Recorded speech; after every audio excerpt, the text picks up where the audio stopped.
Uy, mga paps, unboxing tayo. Tingnan natin kung anong nasa loob nito ba.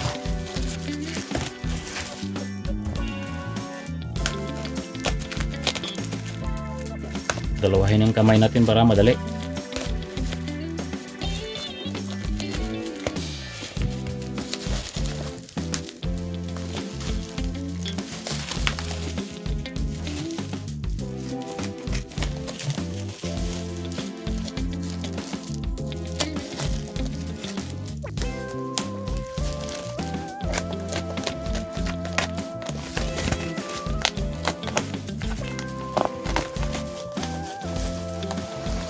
Uy, ito na, power inverter.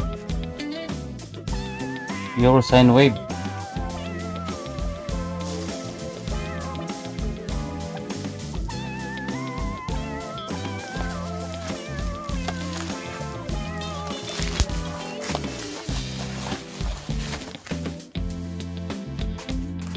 Ano nga, dito nagka-ano sa loob. Okay, naman kumukulo. Yung iba nakita ko, folks, kumukulo yung ilalim. Ang daming, hindi, parang may tumutunog ba? Saan ba yung ano nito? Oh.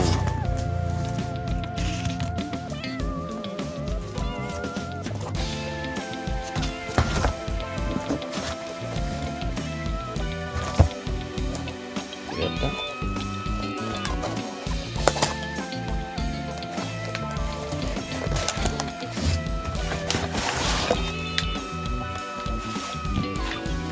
Yan, prito.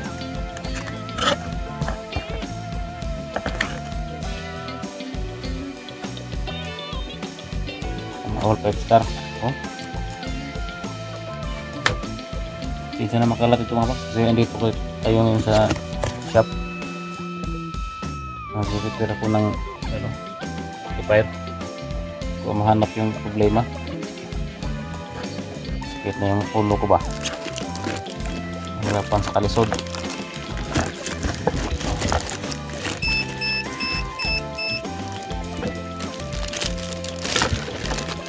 Ito.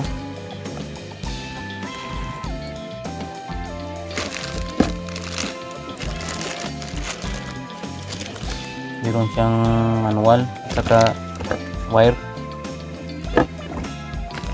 Nagsakan din ng para sa ano to? Sasakyan ba? Malaki din yung wire. Palugin ko nga kung meron bang tumutunog. Parang wala naman. So, meron siyang ano ba to? USB. At saka meron din siyang option sa kita. Ito USB Type C na charger at switch. So ano to, 50Hz or 60Hz. Ano yung nangyari dito? Di malaman kung ito ba yung 50 or 60.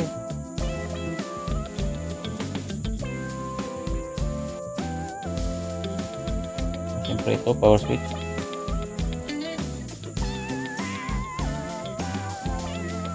May mini fan siya. Mga paps, ayan oh.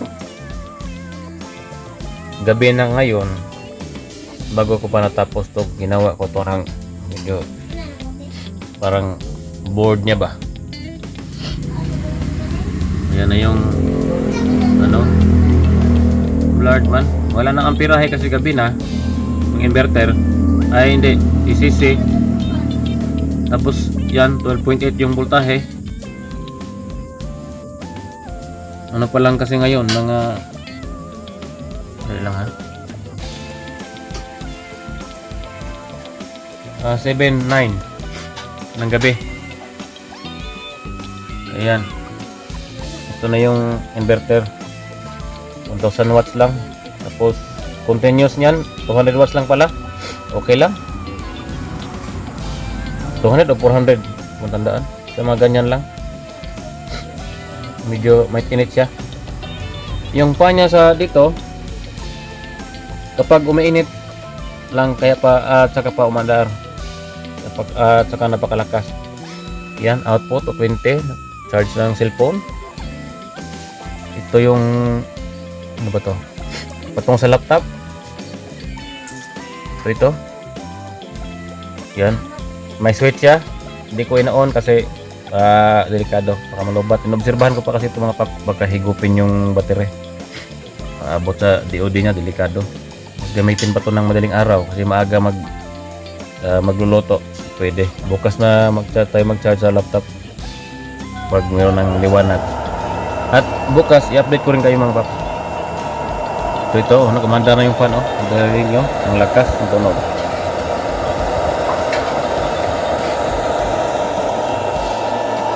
Yan. Wala pa itong circuit breaker. Wala pa tayong pambili.